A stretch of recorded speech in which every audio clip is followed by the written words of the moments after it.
మీ ఇంట్లో వాళ్ళ కోసం నా సాలరీ మొత్తం ఇచ్చేసి మా అమ్మ వాళ్ళని బాధ పెట్టడానికి నేను ఒప్పుకోను. అన్నీ తెలిసి ఎందుకండి మమ్మల్ని మోసం చేశారు? నేను కావాలని చేయలేదు లక్ష్మి. మీరంటే నాకు ప్రాణం. మీరు లేకుండా నేను ఒక్క క్షణం కూడా ఉండలేను లక్ష్మి.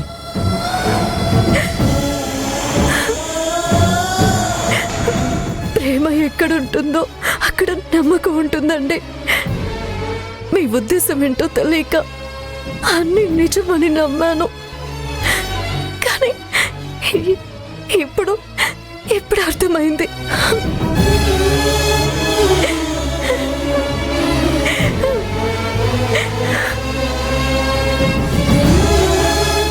అత్తయ్య అనుకున్న కోడల్ని కాదు నేను చూస్తున్న అత్తయ్య ఆవిడ చూపిస్తున్న ప్రేమ అభిమానం నా మీద కాదు, నా సాలరీ మీద.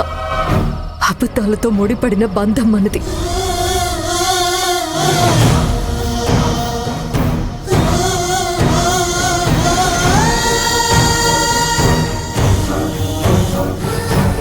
ఇంకా చాలు. మీరు మొదలుపెట్టిన నాటకానికి ఈరోజు నేను చెక్ పెడతాను.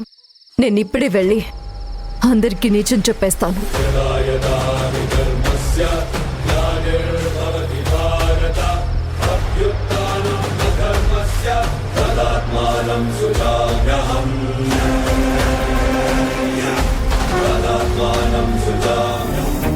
లక్ష్మి ప్లీజ్ ప్లీజ్ నా మాట వినండి. దయచేసి తొందరపడద్దు ప్లీజ్. తొందరపడుతున్నానా? ఇంకా ఎన్ని రోజులు ఇలాగే అబద్ధాలు చెప్పాలనుకుంటున్నారు?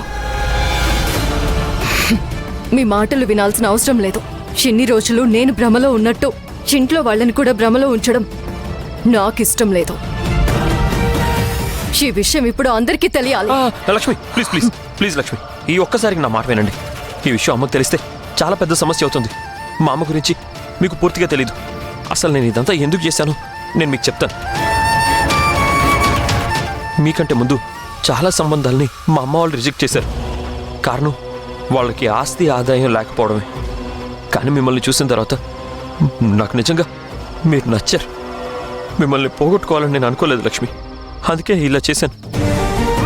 ఇప్పుడు ఇదంతా అయిన తర్వాత మా అమ్మకి విషయం తెలిస్తే మన సంబంధాలన్నీ ఈ క్షణమే తెగిపోతాయి లక్ష్మి. ప్లీజ్ దయచేసి నా మాట వినండి. అబద్ధాలతో కలిపిన సంబంధం ఎక్కువ రోజులు నిలబడదండి. ఏదో ఒక రోజు నేల కూలుతుంది. మీ బాధ నాకు అర్థమైంది. దయచేసి నా బాధ కూడా అర్థం చేసుకోండి. నాన్న హెల్త్ కండిషన్ ఇప్పుడు అంతంత మాత్రంగానే ఉంది. అమ్మ ఇప్పుడు దాని గురించి టెన్షన్ పడుతుంది. ఇలాంటి టైంలో ఈ నిజం బయట పెడితే వాళ్ళు చాలా బాధపడతారు లక్ష్మి. ఆవేశంలో బంధాలని దూరం చేసుకుంటే తిరిగి పొందడం చాలా కష్టం. మీకు చేతులెత్తి దండం పెడతాను. దయచేసి ఇప్పుడు మాత్రం ఈ విషయం బయట పెట్టకండి ప్లీజ్.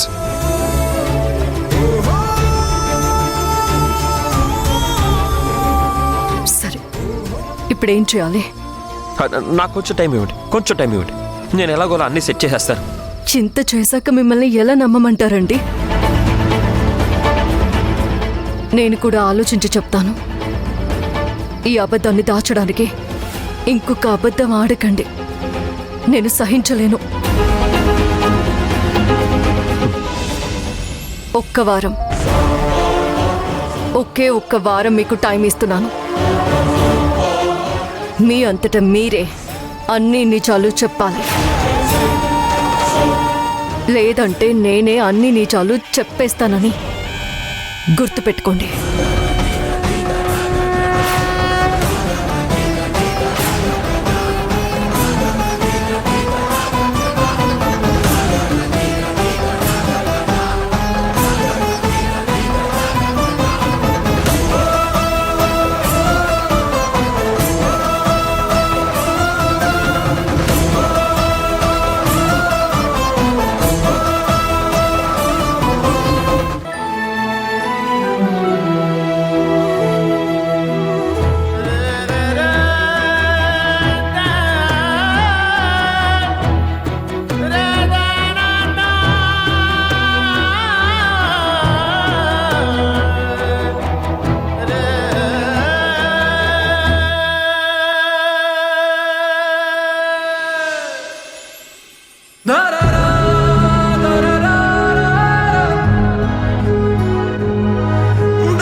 లక్ష్మి ఎక్కడికి బయలుదేరారు?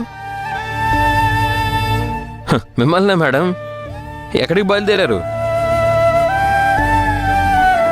ఇంకెక్కడికి? ఆఫీస్కి. ఏంటి ఇంత ఎర్లీకి వెళ్ళాలని నాకు చెప్పలేదు. నాకు కూడా మెలకు రాలేదు. కంగారేమీ లేదులేండి, నేను వెళ్తాను. లక్ష్మి ఏంటి లక్ష్మి అలా మాట్లాడుతున్నారు? రోజు ఇద్దరం కలిసే కదా ఆఫీస్కి వెళ్తున్నాం, ఇప్పుడేంటి మీరు ఒక్కరే వెళ్తానంటున్నారు? మీకు తెలీదు, చెప్పట్లాగే స్మూత్గా ఉండాలంటే కుదరదు. మీలా నిజాన్ని మనసులో దాచుకొని పైకి నేను నటించలేనండి.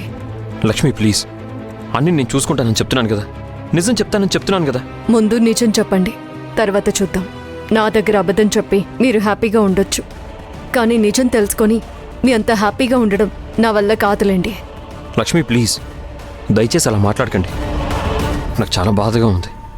తప్పు నాదే అని ఒప్పుకున్నాను కదా, నాకు కొంచెం టైం ఇవ్వండి. టైం ఇచ్చాను, ఆ టైంలోనే నిజం చెప్పండి, తర్వాత మాట్లాడతాను. ఇప్పుడు నాకు టైం అవుతుంది, నేను వెళ్తాను. లక్ష్మి నాకు 10 నిమిషాలు టైం ఇవ్వండి, నేను వెంటనే రెడీ అయ్యి వస్తాను. నేను ఆల్రెడీ విజయ్ని రమ్మని చెప్పాను. మీరేమీ టెన్షన్ పడకుండా నిదానంగా రెడీ అయ్యి ఆఫీస్కి వెళ్ళండి. అలా కాదు లక్ష్మి. ప్లీజ్. లక్ష్మి లక్ష్మి నేను చెప్పేది వినండి. లక్ష్మి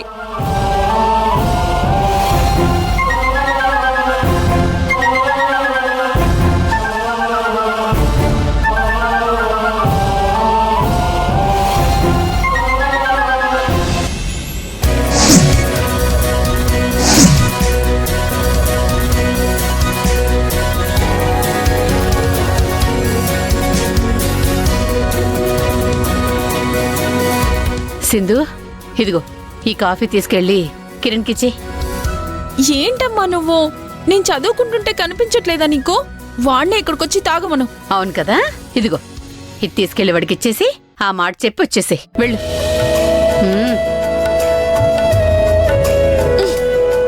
వెళ్ళవే. మామయ్య ఆఫీస్కి వెళ్లేలోపు నీ బ్యాగ్ రెడీ చేసుకునిరా. వెళ్ళు.